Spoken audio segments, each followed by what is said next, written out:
View from the Gutters, episode 129.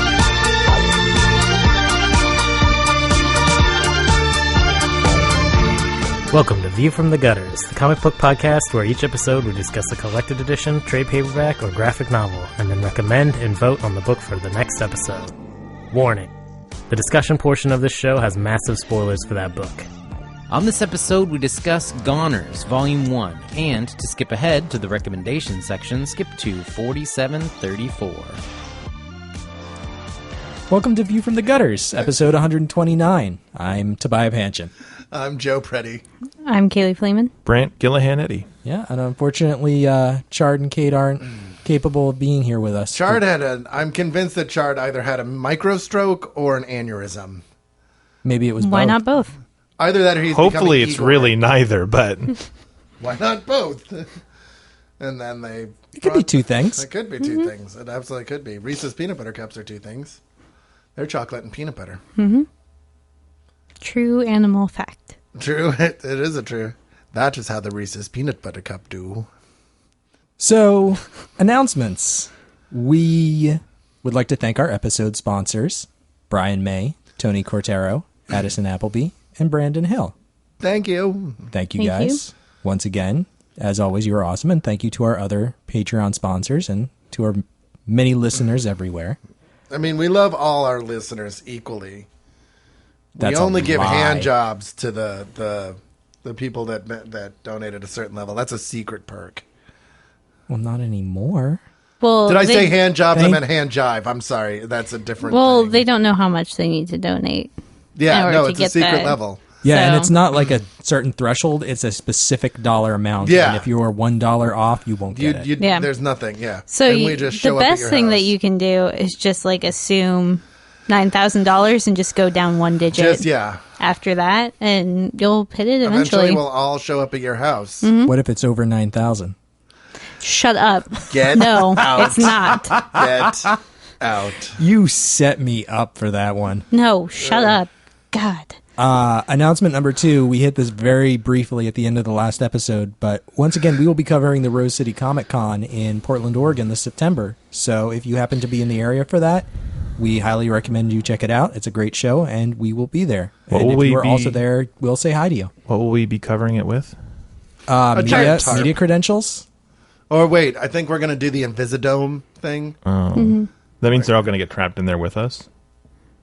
Yes. Well, We're it's going not to trap trapped. them inside. No. Because they'll really want to be there. We won't be, yes. No, we won't be trapped in there with them. They'll be trapped in there with us. Oh, okay. It's the podcast that never ends. It just goes on and on, my friends. But that's People not- started hitting Toby in the head with a mic stand.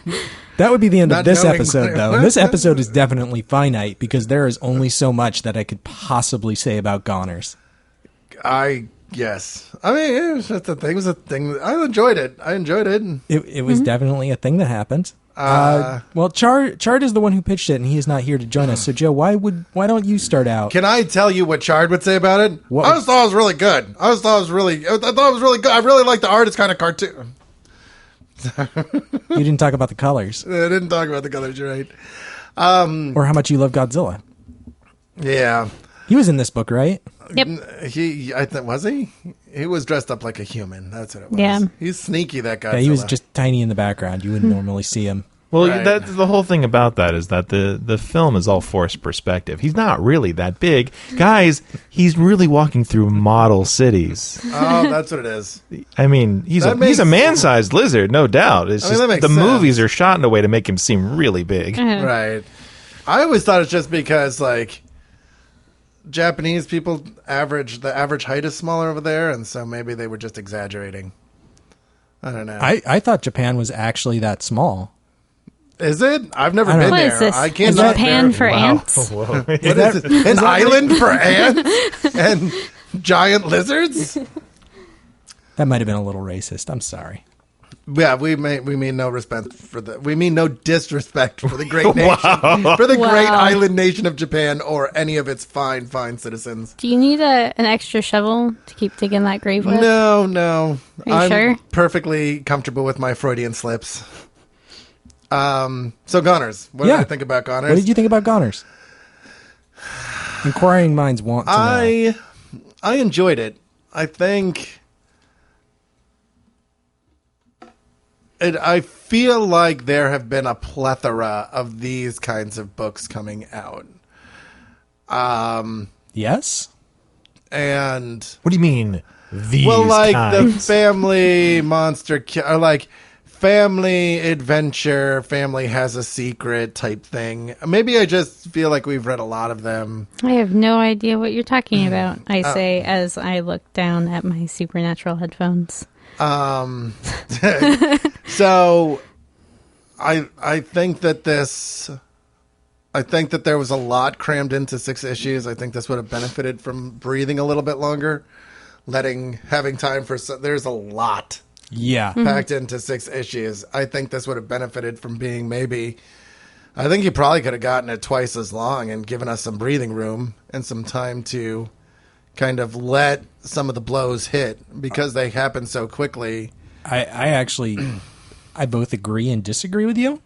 I think that this story should have been half as long and that they should have saved a lot of this material and spaced it the fuck out. Well, that's because it feels both like just jam-packed full and completely breathless. Like there was no time to focus on any one thing because we had to immediately jump to the next thing. Mm-hmm. I think you could have had the first 6 issues setting up the family and kind of what happens, and then the next 6 be the resolution of that story. And I think you could have told a good story in there. And I think it would have given time for some of the kind of nastier hits to hit. I normally hate like obvious exposition in books, but I think this is a book that would have really benefited from some more expository storytelling techniques. One of the examples that comes to mind is like just the monsters that they bring up. Like as a Supernatural fan and a Grimm fan and a True Blood fan and everything else, like I know what a Wendigo is, and Wendigo. I know. You know what? Wendigo. Fucking correct me again, and I will jump over there and tear out your trachea. I don't think you need to jump. You can kind of just walk. I'll walk over there. Excessive. Well, calmly but I want to.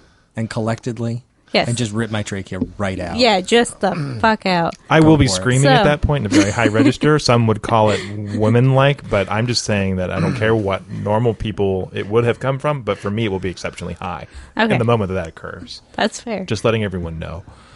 That's fair. That's fair. A Wendigo, which is how I've always heard it pronounced. I know what that is, and I know a lot of the folklore around it, and I know kind of where they come up from and what that means to be one. But they just kind of in the story throw it in as surprise. This guy was actually a Wendigo, and this whole family's like. From this line, she's doing it on purpose. Yes. Now. I'm sorry, I can't help but win. Good. It is I'm Wendigo. glad. It is Wendigo. It's. I don't. Yeah. You're saying seriously. I think Wendigo is. That's like Winnebago. Yeah, no, well, I'm going to just say that the last 2 times I've heard it used in popular culture, it was pronounced a different way. Now, whether that's a callback to an older calling of it or the way that they've chosen to inflect it now, I'm just saying. Not everyone here would agree that is the one and or truly only way to say it. Clearly, but I think the reason I'm right in this instance is because Kayleigh is espousing the opposite opinion. How is that different from anyone else who speaks in this room? I mean, it's most except maybe occasionally pronunciation aside, I think that they could have spent some time like looking at what this fucking creature is. Well, there you go. Looking at like what this creature is, what that means, why it's important, and they could have expanded on that, and they could have made that maybe not an entire issue, but at least a couple pages in an issue, and that would have had a lot more weight. And then you bring up the demon and the other parenting and all this other stuff, and you give all that time to breathe and time to kind of explain. One storytelling device that is in a lot of things that I watch, and it gets tiresome, but it is incredibly useful, is the idea of like a family journal. Where they have a family journal. Yeah, but they don't use it as a storytelling device. It right, just but is they a journal. Could have. Yeah. So what I'm saying is that if they had used that a little bit more, if they had kind of like a page open and made that a page of the comic where it's like, look, this is a page in a journal and this is what it means, that might have been interesting. That might have been something that was really helpful. And you're just kind of like, okay, cool. Now I know this information. It's laid out to me in a way that's interesting and it's easy to consume. And now I can continue on with the story in this way. I would need to interject something here real quick. Kayleigh is correct, but it's a different word that both refer to the same creature. There are like 8 spellings of it. But I will say that the word Wendigo, Wendigo, is pronounced Wendigo. There is also a word, Windago, that refers to the same creature. Okay. So that's the creature I know. Now, all of us and that know I grew up being fucking terrified of in the Redwood Mountains. So fair enough. But I agree with your core point, which is that I feel like this book does not take nearly enough time to let its dramatic moments really hit. Like, it's so breakneck paced that nothing really feels like it has any weight, because we're just moving from thing to thing to thing to thing to thing. And they don't explain anything, and nothing has much impact because we're always on to the next thing. I mean, the reveal that Frank is a golem just kind of like happens nonchalantly. Yeah. Just because they don't have any time to deal with it with any sort of emotional weight. Well, and they don't even reveal that he is a golem in, like, by name. There's just, he is a creation. And then when I forget the guy's name rips that piece of paper in half, that's when somebody who knows about that creature goes, oh, okay, so that's the type of creation he was then. But it wasn't explained. There was no sort of like story to go along with Frank's character of like, yeah, he's a golem, but he's been in these kids' lives for forever and they've always known him as this way. Like, there's no attachment to that character, and there's no sort of concept of him as a creation and not as a person, or his struggle with that, or if they struggle with that. Like, there's no weight to it whatsoever. And so it's hard to have like that attachment to a character that you're just like, okay, well, he was unmade for all of like 6 pages or something like that, and then okay, well, now he's back, so yeah, there you go, that was it. So it just didn't have enough time, I think. Brant, you were trying to say something. I was trying to remember what book we were talking about this similar problem, and it was a while ago, and I remember I think it was Chart who was advocating for considering that, and not necessarily as an excuse, but just as like something to think about, like whether or not this team knew they would ever have another chance. So it's like investing all of your kind of breakneck stuff into the first 6 volumes in the hopes that you might actually get a second shot to unpack some of it later. And whether or not that's a good idea or not. I agree on one hand that there's a lot of stuff happening. I feel like this is a serial, and that this happened, there's films that are made this way too. That are really intentionally breakneck and that you don't get time to process. And so you're supposed to kind of step away from it, almost being like having that emotional like turbulence, being like, what just happened? I think that's hard to accomplish in a comic, but I wonder if that was part of the intent. I actually slightly disagree about the exposition stuff because of actually the very same series you just keep referencing, Supernatural. It's been around for a decade. This sort of horror premise with the X-Files and then Supernatural and some of the other shows, even Twilight and some of that stuff, like these are concepts that are much more culturally ingrained popularly. And so I think if they would have been like, it was the Latimers. Like if it was been like the Latimer Journal where Papa Latimer kept all these things, you'd be like, oh great, the Winchester Journal, insert wanking gesture here. Also I think that's the thing with like the Wendigo, and a lot of those other things is that they're a lot more commonly known now, at least probably within the vein of people that this book's primarily trying to appeal to. So maybe part of the intent is not being expository, specifically to be like, you know what that is, like wink, wink, nudge, nudge. And of course, if you don't, you can always go look it up. Like, I don't know that I would have felt any of the pacing problems would have been fixed by exposition. No, Well, I think I agree with you. I think what needed was just more time to unspool. Like, exposition is useful in a certain amount of circumstances, but I think in this it would have. I think this book benefits in places from the breakneck speed of the narrative. I think, though, that to make a film that is shot, that is made to be this kind of like all this shit flying at you, and then you're done, and you're kind of like, what just happened? Like, you need to be exceptionally skillful to pull that off and to really get your point across, because otherwise it's just a muddled, jumbled collection of images being thrown at you at a high rate of speed. I think that this book would have benefited greatly from just periods of unspooling where you could sit down and actually kind of get into the mythology a little bit. Because the thing is that if they had left out all that fucking mythology, then it wouldn't have cared. The book would have flowed from beginning to end. But they tease you with that mythology, and then they kind of don't really give you a chance to really kind of dig into it. It's funny. I was just thinking about this, because of Atomic Robo, and we were just talking about kind of like some of the flashback stuff and some of the issues, and that was relatively early on, but I think that Clevenger and those guys used it well. Which is, I almost think that the Alamo stuff should have been its own issue. Absolutely, yeah. Like if it was 1-2 issues, then the third one was the Alamo. All the Alamo chunks in one thing. Like, I mean, you would have had to restrict. I see why they did it the way that they did, because they were trying to make certain things tied to certain reveals, kind of. Yeah. But I almost feel like the entire premise would have been served better by it being like. Because you still would have had some of that reveal stuff. You would have read the entire Alamo issue and have been like, okay, like, yeah, why is this important? And it's like, find out next issue why this is important. And then you stagger those issues. You have those kind of flashback issues where you're kind of telling these things. Because I think you could have done it for a majority. And then you have the one that ties it all together where Josiah is talking to what's-his-face, Raleigh.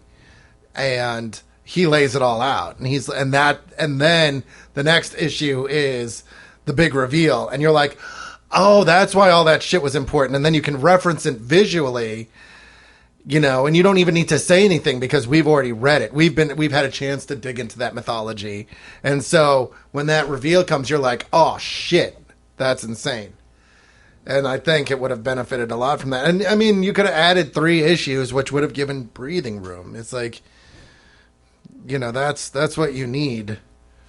Yeah, I wonder if there's a pressure in dealing with, because this is an Image book, right? Yeah. I wonder if there's pressure in dealing with Image to stick to kind of that traditional 6-issue or 12-issue arc and not being able to do something in between because of like the nature of a graphic novel production and stuff. Like if 6 is kind of like now your standard 22 episode season, or now what's becoming increasingly coming your 13 episode season.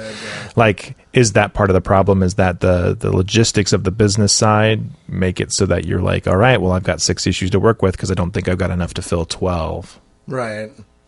I don't know. I mean, it's an interesting, and that's I think what I'm saying is that it should have taken a really long time, and they should have done 6-issue. Do an introductory 6-issue arc where it's just the Latimers doing Latimer things, and then you have a second 6-issue arc where it's kind of going into their history and you're learning about them through time, and you're slowly building up all these elements, so that reveals like the fact that Josiah is half demon is like something that actually has kind of its own moment in the sun and really gets to build and release in its own way, rather than being one more thing crammed between 2 other things.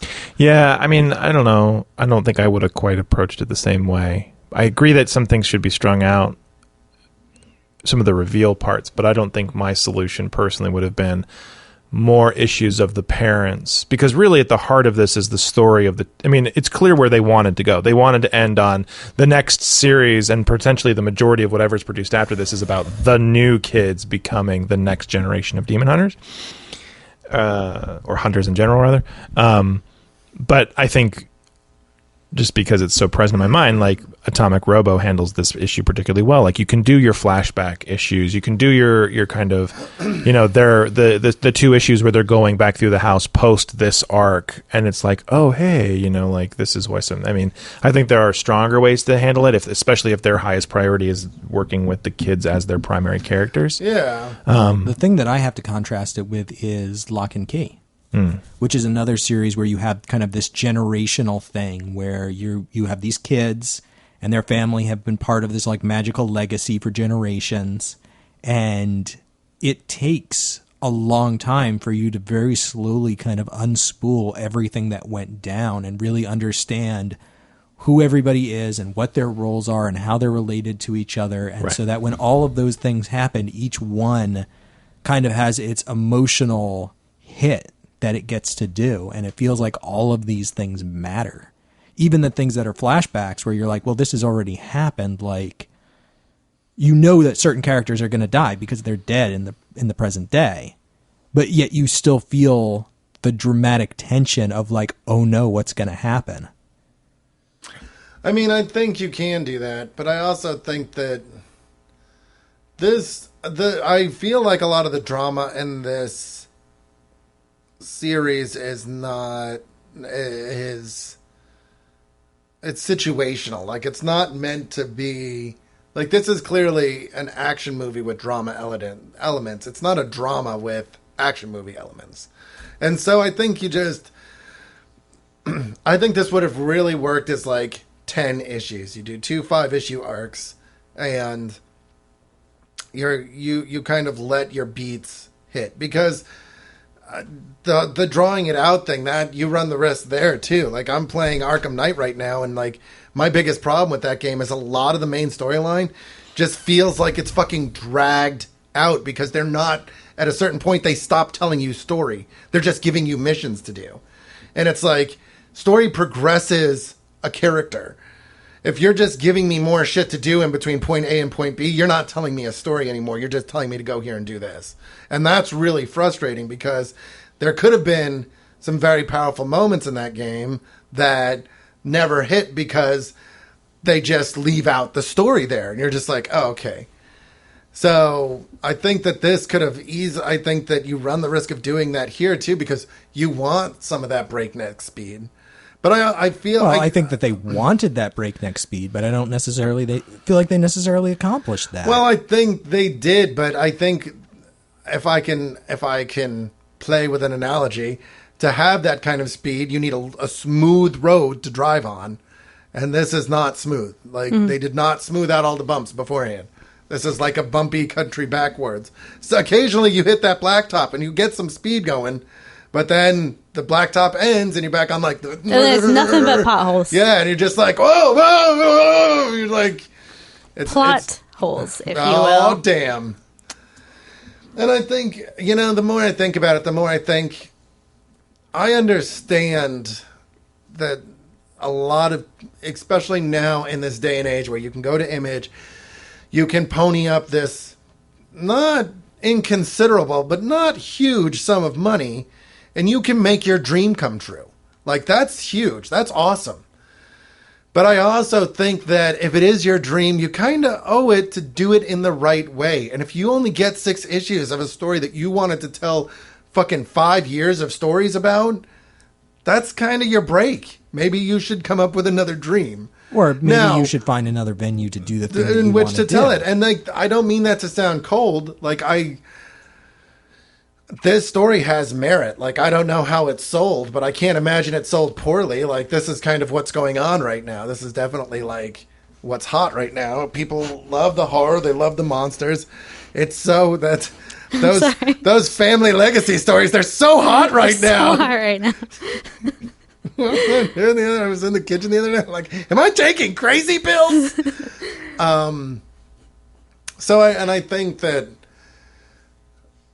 I think at a certain point you kind of have to ask yourself, is shoving all this shit in here,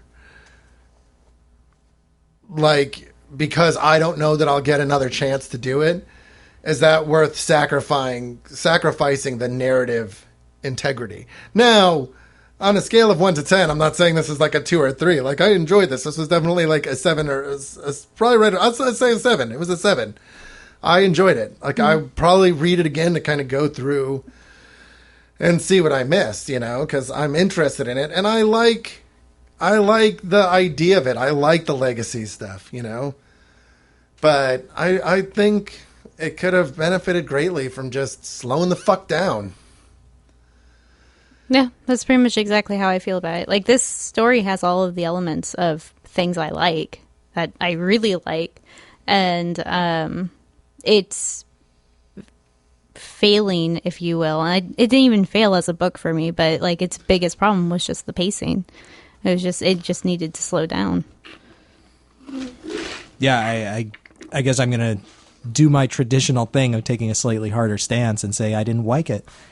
It utterly lost me by about the third issue. I was just bored to tears and racing through it so that I could say that I finished it. Well, I think that just solidifies our point. You don't like good things. Mm-hmm. I don't think that was your point, though. No, I mean... Well, that's kind of been the overarching... Yeah. That's actually what this whole podcast is about, is proving Tobiah Panshin does not like good things. The best things that you like are sitting in this room right now. Everything else is not good. Really not true. Well, on Adam. Any level. And Adam. On any level. And like, I'm not saying that this book is completely without its merits. I thought that the art was really good. There are a lot of things that I liked about the way that it was drawn. But I could not really get into it. And I'm wondering if I missed it. Did they ever explain what the fuck the Lilin were? Yeah. Okay. She-demons. Well, I assume that they mean... I don't know like that it's ever... I assume they mean the descendants of Lilith, the mother of demons. Yeah. Based on the context. But they just throw around the term Lilin all the time without, as far as I can recall, having ever explained what the fuck that was. That was, yeah, and that's kind of how I felt about most of the monsters, and that was my point about the Wendigo. Fucking eyes. It's like, her eyes don't just get big. They stab little daggers of hatred. Like, fuck you. Yeah, well, I was right. That's how it's pronounced. You're not that. I am right. That's the way I've always pronounced it. That's the way I always will pronounce it. Well, you'll always be wrong. No, because it's one of the correct ways to pronounce it. Yes, but it's not the correct way to pronounce it. It's not the word in the comic, Mr. Pedantic Pants. Yeah, Mr. Pedantic Panshin. What did I call? The other day I called, earlier this evening, me and Toby carpooled down to the office. And he said, I was like, I'll be there shortly. And he said, well, I hope in shortly you mean 15 minutes or 20. And I was like, hold it right there, Tommy Time Teller. And then Well, the thing is that when it comes to you and measurements of time, I never know what to expect. Because sometimes you say, like, I'll be there shortly. And it's like, I'm on my way. I'll be there in 5 seconds.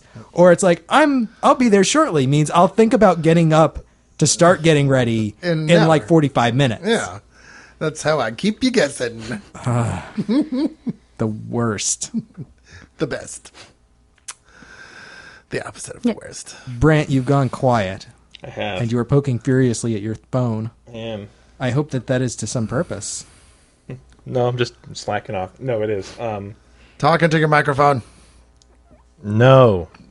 Hold on. What's the name of the artist? I don't remember. I didn't take notes. Artie McGee. No. Good old Artie McGee. It's Jorge, I think. Or maybe Jorge Corona. Spell Corona. Corona. Like the beer. Like the not good beer. Pacifico is better.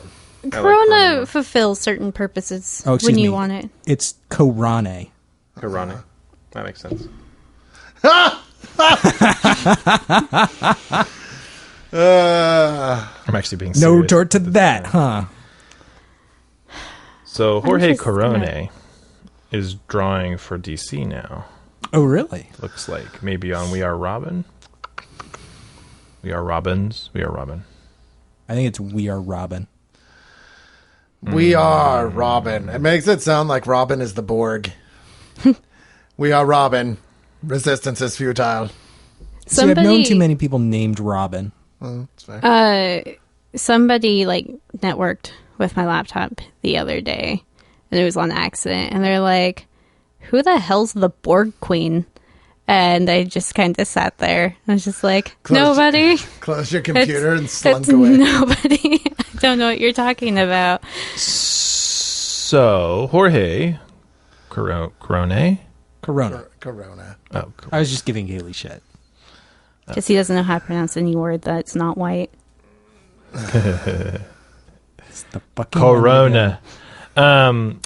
So he's done Batman Beyond Unlimited number 13, some issues of Teen Titans Go, which makes sense with his style. Yeah. And then, actually, I guess like the first 13 or a big chunk of them, not all of them. And then he's been drawing We Are Robin. He's listed as creator of the series, but so is Jacob Semahn, I think. It looks like Semahn to me. He was listed as creator/writer. Yeah, but here's what I find fascinating about Mr. Semahn. He's been a writer for Ultimate Spider-Man, the TV series, Marvel's Avengers Assemble, one full episode, 7 in episode 2014, 7 episodes between 2013 and now, and then 2 more episodes in 2015. So a TV writer. Yes, and his other major credits include being a producer, associate producer for So You Think You Can Dance, and content producer for 28, and that's for 16 episodes and 28 episodes of American Idol. Huh. Wow. He's just Really? everywhere. Which is like so those were his jobs in 2010 and 11. So basically that's how he got his bankroll together to get into writing and not like starve. That makes sense. This totally reads like a television show. Yeah, and I think if it were a television show, it would have played a lot better. Oh, Well, even as a movie. And we've talked about this before, but basically comics being used as pitches. Yeah. Which is one of the reasons that I was just like, I want to look something up. That's totes fair. Yeah, that would actually make a ridiculous amount of sense. Yeah. So, I don't know. That all just kind of was interesting to me.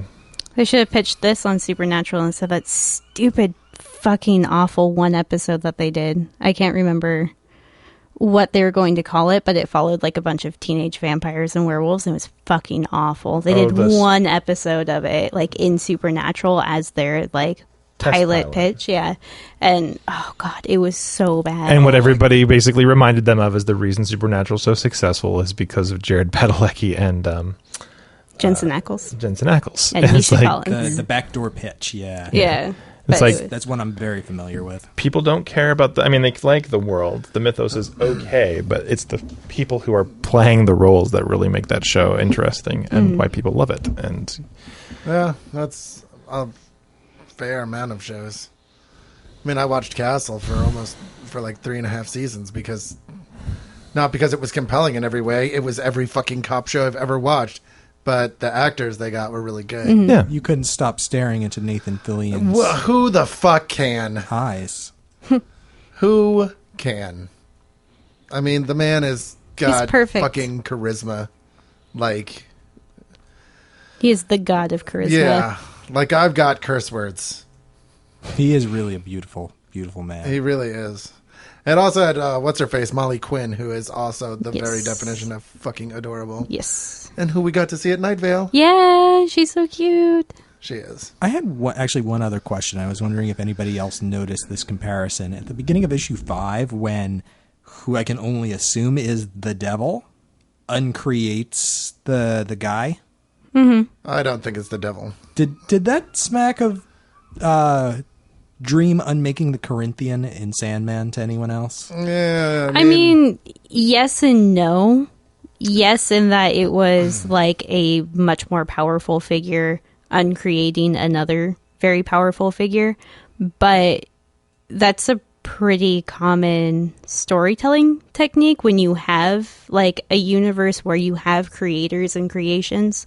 And unlike the Corinthian, the creation whose name I cannot remember right now was totally prepared to be uncreated and knew that yeah. it was coming and knew that he had Swift is his name. yeah he knew exactly why he was being uncreated, but he had fulfilled his mission. Basically, he had set everything in motion that he wanted to. So Well, and I feel like that's going to be... Nothing about this feels... I mean, it definitely... The pitch thing makes sense. They're setting up things for other things. So it totally makes sense that there would be things left unexplained. I don't... I mean, Morpheus and the Corinthian is important, not just because... it's mostly because of what the Corinthian represents. Because he also remakes the Corinthian. He does, although that's much later. Yeah, but, well... It wasn't horribly late. I think it was like a volume later. And it's kind of implied... I mean, there's a lot... It's kind of implied throughout the series that what we see Morpheus doing is not, of course, all of what Morpheus is doing, so... Uh-huh. Oh, certainly. Well, and we know from the moment that the Corinthian is uncreated that he will be recreated. Yeah, but... I mean, I don't want to say it was too deep of a similarity, but it stuck out to me as I was reading it. Like, hey, I've seen this before. Yeah. Like, I've seen this exact moment. I mean, it's similar in the way that Kayleigh says, but I mean, I kind of feel like, hey, that guy punched another guy. Did that remind you of that time that Batman punched that guy? Because that was a punching guy punching a punching guy. Nothing has ever reminded me of when Batman did that thing.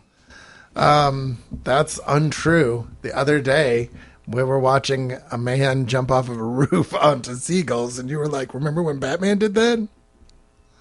Wait, maybe that was a dream I had. I had a dream last night. All right, anyway. I do want to talk about the art, though. No. Too bad. What would I'm you going like to with say it. about the art? It's very pretty, and I like it. Very pretty, and I like it. There you go. I said it. No, I thought it worked really well with this story. I did have some of the issues of same face that some comics tend to fall into, where a lot of the characters had very similar faces, and it was very hard to tell who was who if you weren't like actively paying attention. Yeah, the difference between Frank and Uncle What's-His-Butt is that Uncle What's-His-Butt had a goatee and Frank just had a mustache. Yeah, and it was for male and female characters, and for some kids too. They had some kids that kind of like came and went, or who were like side characters or whatever, and they looked like the two main kids, and it was just like, well, maybe you could have spent a little bit more time focusing on like distinguishing features and different shaped faces and making them look a little bit more unique. But the monsters looked great. The zombies ghost things were done in a way that was really cool and made them feel unique. The Skinwalker was a really cool concept and how they did that. And just, well, that's a thing. Like, the Skinwalker is big in Navajo mythology, which I think is one of the creepier native myths. I'm just gonna steal your skin and then kill be you, it, and then just be what you are. And that's not creepy at all. Not at all. No, but just like the transformation of the Skinwalker, they show it. It looked really great. It reminded me a lot of the art in Afterlife with Archie. And it was a similar vein. The colors were really different, and some of the like, it didn't feel as like gritty as Afterlife with Archie did, but it was definitely kind of pulled from that same pool of creativity, if you will. And I'm sure that they had some very similar influences, both those artists. Yeah. I really appreciate the character designs. I thought that those were very well done. Everybody felt very unique, issues of same face aside. Particularly Zoe's design, where she's got like the tights and this like the long sweater thing and then the jacket. Mm-hmm. I thought it worked really well. Mm-hmm. I mean, sadly, the worst thing I can say about it, I think, is that it didn't feel especially remarkable, but I still liked it. If that makes sense. I thought it was fitting. I enjoyed reading it. It was pretty to look at. Mm-hmm. Like, the colors are really tight. They fit well. I really like the character designs. I really like the Skinwalker design. And well, in addition to Jorge Corona, we also had Steve Wands as inker. And I think that the inks actually have a big impact on the way that this book looks. Yeah. Which is weird. You don't see that a lot anymore. Yeah. Like inkers there's not a whole lot of inking in this day and age. Yeah, or certainly it doesn't necessarily feel as impactful on the art. Well, I mean, I guess what I'm trying to say is that a lot of artists either let the colorist do it or do it themselves. Like, right.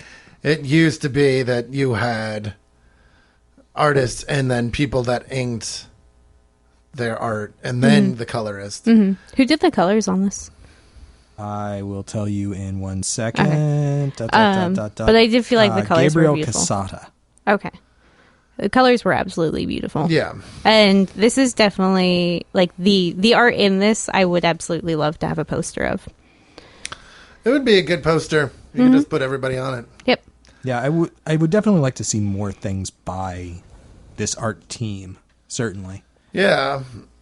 Well, and I'd like to read more of Goners, honestly, because I really did enjoy it. I just hope that they can kind of pace things out, and unfortunately it's hard to get back what you lose by just kind of doing like a plot vomit in the first trade. But I think that they can, if they play their cards right, they can take what they've laid out in the first volume and make some really solid next couple volumes. Yeah. Just absolutely. with that material. Yeah, I suppose so. I'm sorry. Toby, did you hear that, creative team? Toby has given his permission. You may proceed. I mean, this is purely my own perspective, and I don't want to just start shitting all over things because I didn't like it. But I didn't necessarily feel like there was anything so impactful or unique about this that I'm like, yeah, I want to read more of this. To be fair, though, you're not the biggest fan of this type of story either. Yeah. That's true. So you like things that are a lot more boring. I can hate both of you. Wow. Oh, I'm going to bring League of Extraordinary Gentlemen, which should have been called Nothing Happens for this entire fucking issue. Oh my God, get off your high horse. The copy of League of Extraordinary Gentlemen that I brought, you gave to me. That's why I gave it to you. It was yours to begin with. At one time, you liked that No, series. I did not. Brant gave it to me when I had not read it, and I read it and then promptly gave it to you. Well, not that promptly, because it was sitting on your shelf for a long time. Yeah. That's because he cared I read so it little about it. once. He never Right. thought Well, that's about what he it. means, right? In a little while. Promptly. Yeah. My point. Exactly. Yeah, time means nothing to me. I don't know how you've known me this long and have not pieced that together. No, I have, and that's why I asked you specifically. When I get there. Anyway, did we have anything else that we wanted to say about Goners, or were we ready to move on to recommendations? I'm ready to wreck. Well, I'd like to make a summary statement. Sure. Yeah. So I feel like, because of the... Sorry, mind blank slightly.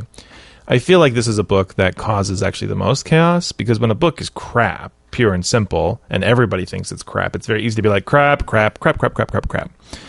But I think that at least a big chunk of us felt like there was potential, there was some interesting concepts, especially, I don't know how much you fit into this category, Joe, in particular, but I know that Kayleigh and I in particular love like horror and this kind of horror and this kind of stuff. And so maybe that means that we're willing to give it way more of a leeway than we should. But like, if you like that kind of story and you like that sort of stuff, I think this is a book worth checking out. I think the fact that it has the style that it does, like I said, with, we talked about it with what was the serial murder book that we Nailbiter and a couple of others, where the kind of the brighter colors and the style actually make it a little less intense and more action oriented, a little less horror oriented. So yeah. If you're younger or just don't find yourselves being as interested in the kind of intensity, this might be a better title. So. As somebody that doesn't like a lot of modern horror because they've gotten away from slashers and more into spoopy, scary... Too spoopy for you. Ghosty shit that fucks with me. I really cannot think of a horror comic that I've read in the last year that I have not not just enjoyed, but like thoroughly enjoyed. I really like Nailbiter, and I expected to hate it. I read Witches recently, and that was fucking incredible. I have Witches coming in the mail. I'm so excited. Good that I actually have a special plan for it. Stay tuned. Yeah, exactly. And yeah, I think it gives. I find myself liking them because it gives me an avenue to explore. Because I love horror. I just can't do the fucking like jump scare, scary faces bullshit because I have a stupid brain. But like Stupid brain. yeah, but yeah, I mean, I would totally be willing to give this another go around, read another 6 issues of it, and see if it settled down at all. You know, but I think it would work better as a television show. Or in some other media where you can kind of unwind things a little bit better. Honestly, I feel like this kind of wanted to be what Mad Max was, which is a nonstop, like, breakneck ride where you barely get a chance to breathe. And it just it didn't work well within its medium. I didn't get that feeling at all. No, I mean, I understand what you're saying. I don't think it wanted to be. I think that comparison comes easily because Mad Max was done so expertly. In that style, because, and this is something we talked about after Mad Max, a movie like that can be a grind if it's not done in the right way. And George Miller does this incredible thing where he's like, he gives you those little spaces where the last fucking 20 minutes of intensity can hit you. And he's like, you got it? All right, we're going again. And then, you know, he gives you those little spaces so that when shit hits, it hits hard and it hits you all at once. And that's something he's learned from making movies for fucking 40 years, you know? Like that is a skill that has developed over time. He picked that up on Happy Feet? Yeah, Happy Feet was, I think, really the turning point because that movie is just non-stop gratuitous violence. Yep. Yeah, it doesn't let up. Well, you know, those tap dancing penguins. So much blood. Just everywhere. You wouldn't think one penguin could cause all that damage. You guys are attempting to be funny, but what I think is the real truth is that basically he peered into the ether and was overwhelmed by the terribleness and the sheer volume of the majesty of what he may be destined to rot, and so he was like, I gotta step back and digest and work with Rob Williams. And yeah, I gotta digest what I've seen and really kind of just chill out to let it kind of come up into my consciousness a little less aggressively. Yeah, I agree. Could be. Sometimes you gotta make Happy Feet, man. There's no shame in that. No, I've never seen Happy Feet 2, but I saw Happy Feet 1. That movie was all right. It was It pretty was good. cute. I cried. Cried like a little baby. You were probably actually a little baby when that came No, out. actually, I wasn't. I'm not that young. Yeah, But you thanks. are. Not that young. I ain't very that badly. But yeah. Okay. All right. All right. Recommendations? Okay. All right. Well, we're going to start with a Patreon fan pitch from Tony Cortero. I'm going to let Joe do the actual pitch once I tell him what the book is because he's pitched it before and I haven't read it except for the first issue. Tony asked that we pitch Trillium by Jeff Lemire. Oh yeah. Kirby actually he gets really excited every time it gets pitched. Yeah. And we haven't picked it yet. So Trillium is the story of it's a science fiction story told by Jeff Lemire. And it is the story of two people connected across time through this, I think it's a flower called Trillium. And it's told both ways. So as the book goes, you're reading the point of view of one of the characters, and then you basically flip it around and you read the other one. So... Oh, yeah, the issues were printed in this really interesting way. And I don't know how they did it in the trade, but the issues were actually bisected in half, and you literally flipped the comic book over so that the back cover was now the front cover, and you read like it upside down with a new story. Yeah, and that's how Kirby read it, and I think it's interesting not just because I love science fiction, but also because it pushes the boundaries of what the medium can do. And It's not nice to push. Well, I mean, it is if it's a metaphorical push. So there. Okay. What if it's a merry-go-round? That's also true. Or a swing. Or a Ferris wheel. It's going to dislodge roll into the sea. You say that about every Ferris wheel. Yeah, that's because that's what they fucking do. Statistically, no, it isn't. Yeah, statistically, the margin of... I will not go on a Ferris wheel. They will roll into the sea. What about if they're in Pretty Nebraska? sure they would collapse under their own weight and cause they some will roll fiery into the sea. explosion Yes, before even they'll if it's roll in into- Nebraska, No it'll more just James keep and the on Giant rolling. Peach for you. Although that was a peach rolling into the sea. Just either way, I'm not going. Anyways, It is my new birthday/dying wish To for die. Kayleigh to read a Ferris wheel. Good fucking luck. we'll just give her a Xanax. So yeah, Trillium. Trillium. But yeah, it's beautiful. I love Jeff Lemire's artwork. I am less of a fan of it, but I did enjoy reading the first issue. Yeah, there you go. So, do you want to pitch your own book, or do you want to be the last pitch? I'll go last. I'm trying to decide between... No, I'm going to go. And Okay. I'm going to pick the thing... I was down between two things, and I think I'm going to pick the thing that I want to pitch. So I've been... As opposed to the thing you don't. Well, the thing I originally wanted to pitch... Joe, because what is that thing? That thing is $9.99 at your local... Anyways, I've been playing Arkham Knight, and I'm really frustrated with a lot of... There's some things that I really like about it, but there's some things that I'm very, very frustrated with. And so, one of which is that So, anybody... A spoiler for Arkham City, the game's only been out for 1,000 years, or 2 or 3. The Joker dies at the end of Arkham City. Oh my God! And How dare yeah, I said spoilers, guys. Okay. And they pepper him throughout Arkham Knight, and he's kind of talking to you. And I'm not gonna share why that is or anything, but I really, it's clear to me that Rocksteady wanted to kind of get into this relationship that Batman has with the Joker. And I think I don't think they do it in the best possible way. And that made me think of a book that I think really did do it well. And that was Grant Morrison's Arkham Asylum, A Serious House on Serious Earth.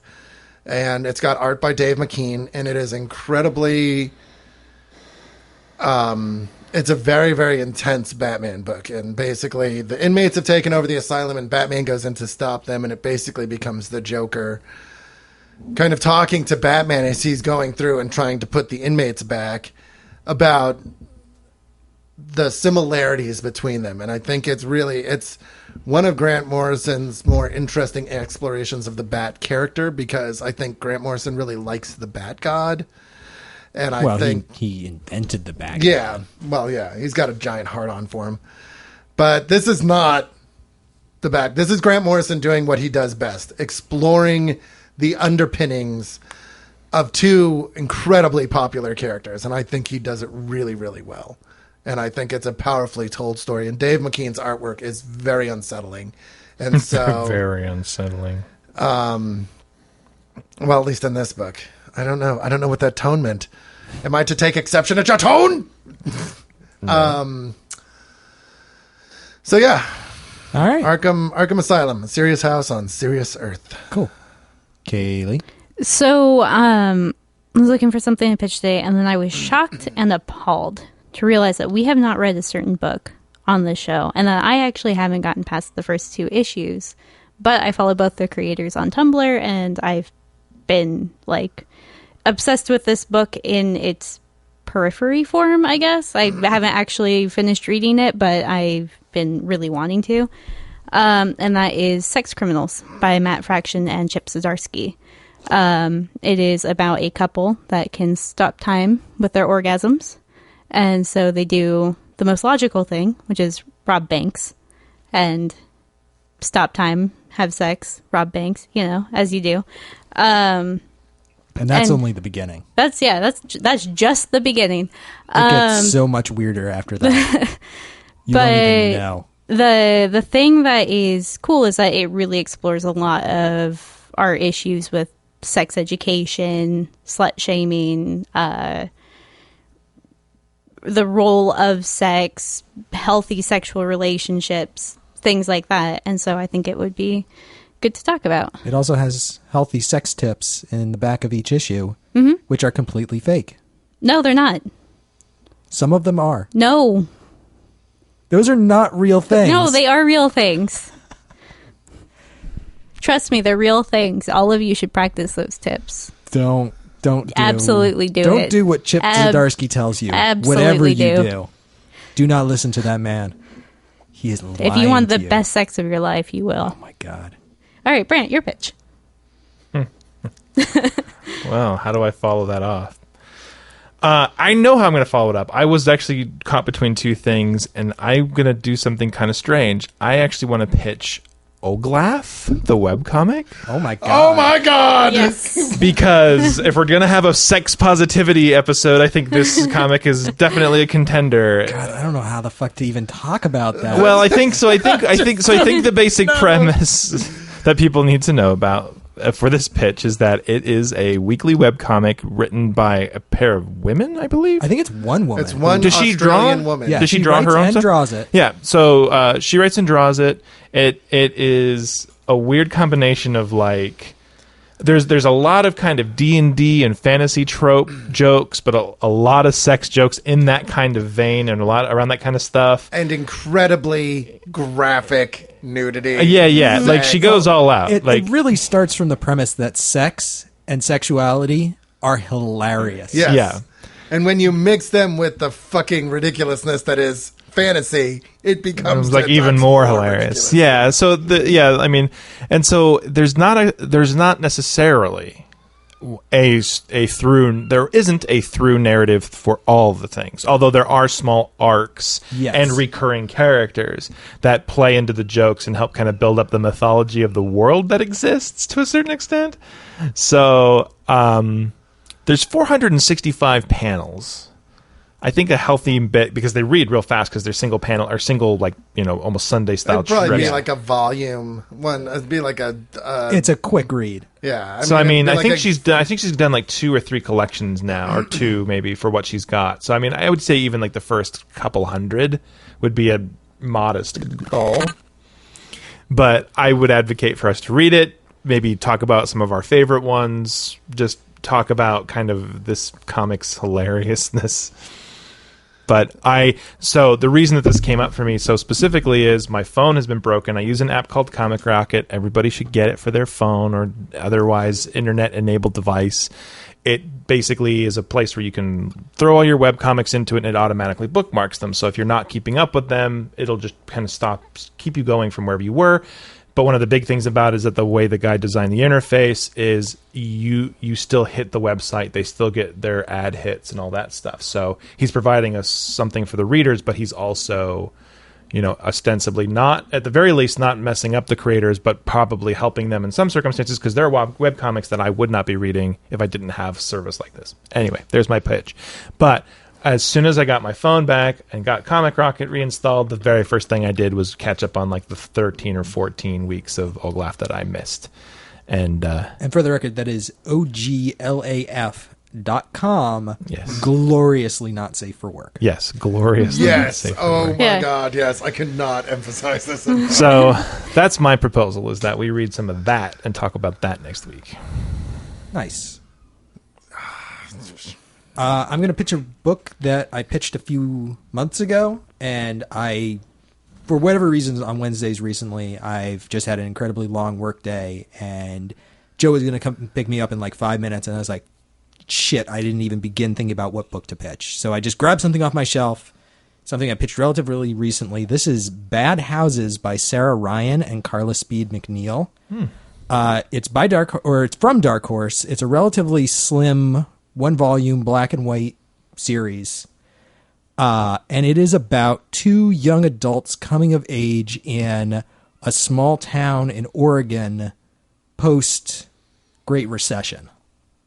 And basically it's them trying to figure out what to be and what to do with their lives, having grown up in this small town with very little economic opportunity, and kind of learning about and learning to appreciate the things that their parents have gone through and their kind of shared experience having also grown up in this small town. And it's really good. It's really emotionally heartfelt, made me cry. And I love it a lot. So that is Bad Houses. Joe. Fuck. What do you want to read? I asked Kirby for guidance. So I'm not going to vote for Oglaf, but that's only because I want to do a back matter about it, because I feel like it is so big. And I feel like it'll bookend Tarot, which does everything about sex horrendously wrong. And most things about fantasy horrendously wrong, too. I think it'll be a really nice bookend to that. And it's something I've been planning for a while, but now we can do that. I don't know. But Trillium, sex criminals. I'm gonna... God damn it! Choices, I know. It's hard. I think I'm gonna go with... God, shit, ass. I think I'm gonna go with sex criminals. Kayleigh? I am going to... I really want to read it or talk about Oglaf, but I think a back matter would be best for that, and we should do that really, really soon. So I'm going to vote for Trillium. Brant? Sex criminals. I also really want to talk about Oglaf, but I do agree that a back matter is probably the best way to do that. So I'm also going to vote for sex criminals. All right. So thank you, everybody, for listening. And we will see you next time when we will be talking about sex criminals, I think, Volume 1, because I don't know if Volume 2 is out there. I think Volume 2 should be out. Yeah, I think now. Volume 2 is Let's out. say all currently published volumes, There you because it's go. not more than 3. Yeah. Okay. It isn't. And we will post exactly how many that is when we put the episode up on the website, so you can have a look. Keep talking for 8. I am No. going to continue talking. Don't keep talking. no, we can put I- it up on the webpage. No, it's out. Okay, so Volumes 1 and 2 then. And actually, I'm sorry, it comes out on the... it's out. It's out. The first 2 are out. It's out! Okay. It's out! Okay. Volumes 1 and 2. Thanks for listening, everybody. Have a great night. I love you! We'll see you Bye. next time. Bye. Thank you for listening to Me From the Gutters. I hope our recommendations have inspired you to go out and find some new comics you'll enjoy. Join us next time for a discussion of our selected title, but like every week, we encourage you to read all of the recommended books. In the meantime, please leave us an iTunes review. It really does help new listeners find the show. You can also like us on Facebook, subscribe to our YouTube, and follow us on Twitter at ViewFRTHGutters. Feel free to email us at contact@viewfromthegutters.com. Please send us any questions, comments, or recommendations you might have. Be sure to subscribe to our YouTube channel as we post new videos every week. And thanks again for listening. And as always, keep reading.